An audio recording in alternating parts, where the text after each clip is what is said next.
Welcome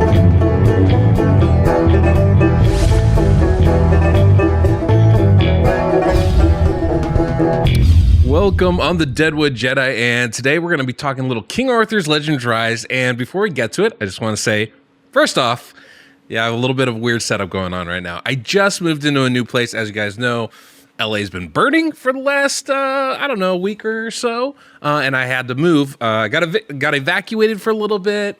I was looking for a new place anyway, and I finally found a new apartment. So I'm still moving in, as you can tell by the boxes behind me.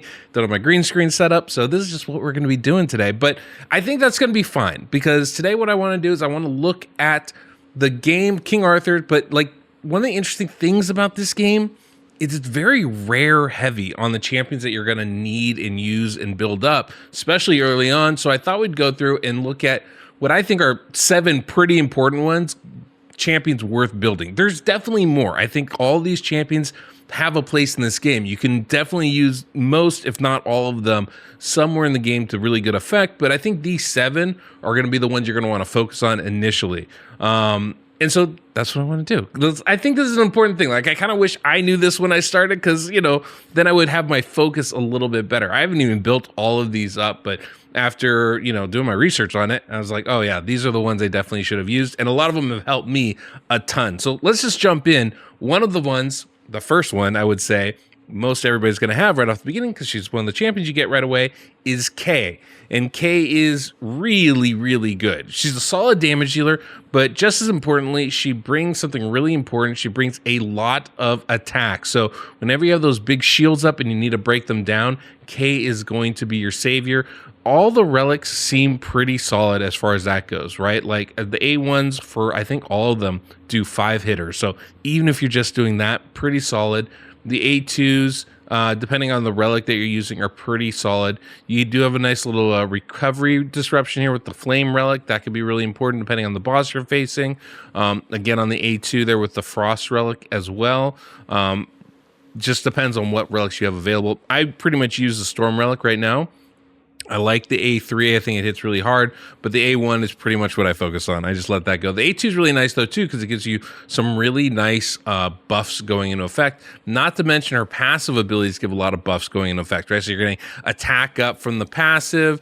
You're getting evasion rate, increased accuracy, crit damage. You're getting, and then if you use that A2 as well, you're getting increased crit rate and more crit damage as well. So like, there's a lot of really good effects out of that. So she's got this really nice ability to self-buffer, get a lot of attack outs, break down the enemy shields, and you do get her early on. So she's very, very useful for you. All right, the next champion we're going to talk about, Anguish. Anguish is, I think, very good as well, but he's going to be used, I think, a little bit later as you start advancing through things, because he will place a ton of damage over time abilities, or just debuffs in general, right?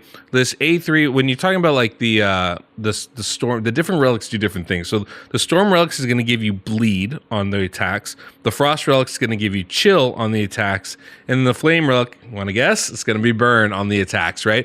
Whether we're talking the A1, the A2, or the A3, you're going to be getting some really nice effects. Now, the A2 generally will end up stealing buffs from the enemy if they have damage over time abilities on them. And I think this is pretty much the same for all the relics. So the effects are pretty much the same. Yes, the storm relic here gives you some really nice buffs, which are great. Definitely things you're going to want. But otherwise, the A2 and the A3 are all going to be adding debuffs, right? That are going to do nice damage over time. When you're facing these heavy HP bosses, that becomes one of the best ways to get through it and do so effectively.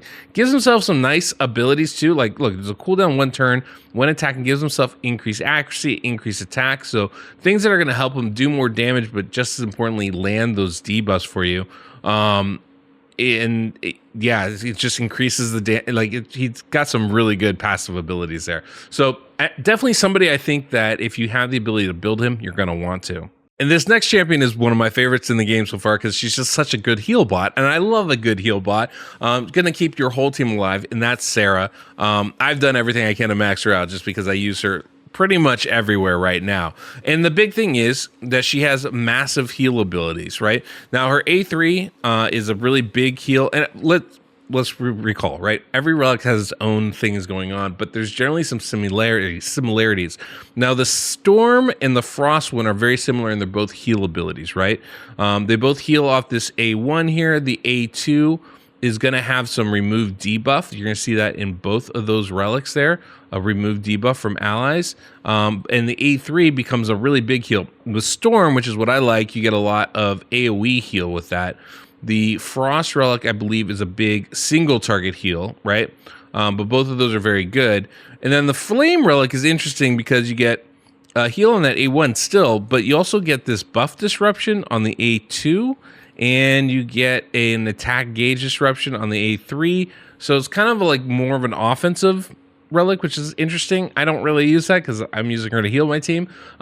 But you also get, with their passive, when you rank that up, you get to be able to remove 2 buffs every time she uses a skill, which is pretty massive. And that's from your ally. So that's a pretty big addition there, not to mention the buff disruption, the attack gauge disruption, on as well as on cooldown. There's a 1-turn cooldown there when using skill 1. So that's going to be a part of her kit for all the relics eventually. So you don't really need to use the flame relic, but there's a lot of really good abilities there. You can even see here, you get some of these abilities as you go through, which is pretty solid. She's pretty solid, I have to say. Like, she's, as far as healers go, she's kind of the best that's not a legendary in this game. And then we get to another champion I haven't honestly used that much, but it's somebody that I'm probably going to invest in pretty heavily going forward, because it takes so many resources to level up your legendary. So as far as a rare go, Cormac is maybe one of the best damage dealers in this game, I'd say, and pretty auto friendly too. So you can use them in a lot of different areas, but all these skills, right? Big hits, big damage multipliers. You see that 400%, big multi-hit here that keeps gaining in power. Single target obviously on the A1. But yeah, it just has a lot of abilities regardless of the relic that you're using. He's going to do some really big hits for you and get some really nice damage going for you. That can be super effective for your team. So like, not as good as all the legendaries out there, obviously, but like, as far as what he can bring, it's a lot of good damage, and that's something that's really nice. Also brings some, nice, obviously, as you increase all these things, you're going to get some other stuff too. But he has some nice actual healing here when allies get hit. So it's got some interesting skills in there for sure. But this is definitely somebody not to sleep on, because he does do so much damage and can be really effective for your teams. Then we're going to talk about what I think is the second best healer in this game. Maybe, I guess, if you're going to have a pure heal bot, that's where I'd say she's the second best, right? And she's very good, I would say. But not all of her skills are like, it's kind of an interesting skit, right? So Isolde is very good, has this heal recovery over time ability with a AoE heal. But this third skill is going to like this chill thing, but the A1 here has a chill thing, right? That's the Frost relic. When you get to the Storm relic, you've got another heal, right? AoE heal and recovery over time. That's why again, the Storm relics always seem like the best ones. More recovery over time with that A2, a bleed on that A1, and flame. Guessing what it's going to be. Yeah, you're going to get some burn on that A1. You're going to get more healing. You're going to get burn on that A2 as well, and then you're going to get healing on that A3. So depending on the relic you're using, you're going to get different skills. So like with the Storm relic, you're going to get 2 heal abilities. Makes her a very good heal bot.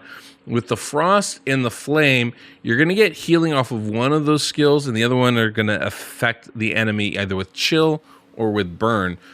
So those are both really good debuffs to play. So it gives her a little bit of flexibility here, but also importantly will help keep your team alive, which is really important, especially with those recovery over times. You don't necessarily have to heal every turn because you're stacking that. You're getting more healing over time as you go through. So that's always a nice little thing. And then we should talk about Rosier. Rosier? Maybe it's Rosier. I think I'm going to go with Rosier. I like that. It's kind of French. Well, Rosier. Rosier, of course, is pretty famous because she just does so much damage, because she's just adding debuffs, damage over time stuff incessantly.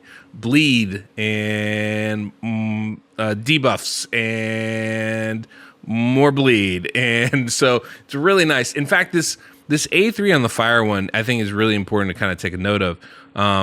She does sacrifice some of her HP, but she does have built into her kit. If you look at her passive abilities up here, she does have some drain effects in here, which is going to help her kind of gain back that lost HP. But that A3 is really strong. Not only does it have a really good multiplier, but it will inflict bleed, which is good. And it has a pretty high chance at that, of triggering Hook of Death, which is basically another attack of hers. Right, so you're kind of getting a lot of nice stuff out of her, which is really, really nice. So I'll try and find that Hook of Death here. Actually, now that I think about it, where is it? Where are you? Well, it's there somewhere. It's an ability of hers for sure. But I've had really good success with her doing that. So that's always been really, really nice. And I think that's great when you get basically double the attacks in. It's really effective. Now, I'm pretty sure her fire skill is going to be the one that you're going to want to use if you can. It's not one that I have right now, which is, frustrating, but eventually I will. But yeah, this is the one that's going to do the most damage for you, and I think going to be the most effective. And it makes her really well desired for a lot of your damage teams out there. When those bosses get high HP, being able to stack things like bleed, HP burn, just whittles away at them is really effective. And then the last champion I want to talk about is Turin. Turin, I came on to a little bit late in the game. Again, this is one of those things where I kind of wish I knew this in the beginning, because she's pretty insane as far as her abilities go. She is a buff bot and insanely good at it, and pairs really well with Morgan. She has some interesting skills, like her passive ability. I think this is where it gets really interesting. She will, at the start of the battle, will change the weather to night and rain, which is great. And Morgan just gets better when it turns to night. So that becomes a really nice pairing for them to do. And when attacking when weather is night, gains healing elixir. All these things are going to trigger off it being nighttime. But you look at these buffs that you're going to get. So many. Effect resistance, attack speed, and heal. That's pretty great, right? A2, effect accuracy, increased defense, recovery over time if it's nice. That's pretty great. And the A1 is more healing, right? So and you're going to find that pretty much across the board here. You're going to get various different buffs. And if it's night, you get more of them. So recovery over time is the base, and then you add effect resistance and decrease and defense increase, and then you have recovery over time and more healing, right? A1, kind of the same thing. So a lot of these skills really trigger in nighttime. This one, evasion increase, resistance increase, and then recovery over time if it's night, which again she's going to activate as her passive as soon as as soon as the run starts. Attack one enemy 3 times, right? Increases resistance. Point of resistance increases damage, so you can build resistance and do more damage there. She's just a very interesting champion. I think that the amount of buffs that you get, again, I would say Storm Relic's probably the best out of these, but those insane number of buffs makes everything so much easier for you. On top of that, she's giving you a lot of healing as well, right? You got ally heal here, basically getting 15%. It's a big AoE heal, recovery over time. About as good of a heal bot as you're going to get. The key is, of course, it being nighttime. That's going to be a big thing. But when you combine the healing with the level of buffs that you're getting, it makes her really, really effective. Not as good as a pure healer, I would say, as somebody like Sarah. I think her pure heal is just kind of wild and insane, but does make her pretty close. And then you're getting all those other things as well. So when you start hitting those higher level bosses, and maybe you don't have all the stats you want, getting things like increased accuracy, increased resistance can make a big, big difference. So yeah, that's 7 champions. Those are the ones that I would be focused on first as far as building, as far as the rares go. There's definitely other good champions out here, right? That's not the limit whatsoever. But those 7 seem to be pretty universal as being very, very good and worth spending your time on. Kay, Anguish, Sarah. Whoop, didn't mean to click on it. Kay, Anguish, Sarah, Cormac, Isolde, and Turin. I think those are the ones that... and Rosier. How can I forget Little Miss French Rosier? She's so delicate with her bloody dress there. Terrifying. Anyway, guys, that's the video today. I just thought I'd share that. I felt like that might be helpful for you guys as you're starting out your journey on King Arthur Legends Rise, to know which champions you want to focus on in the beginning. So again, if you haven't downloaded the game, I really do recommend it. It's been a lot of fun to play. The link is down below in the pinned comment and the description of this video, so make sure to check it out. Big thanks to King Arthur's Legends Rise for sponsoring today's video as well. That was really nice of them to be able to do that and for me to be able to give this content to you guys. So that's what we got for today. Hopefully you enjoyed. Until next we meet, I'm the Deadwood Jedi.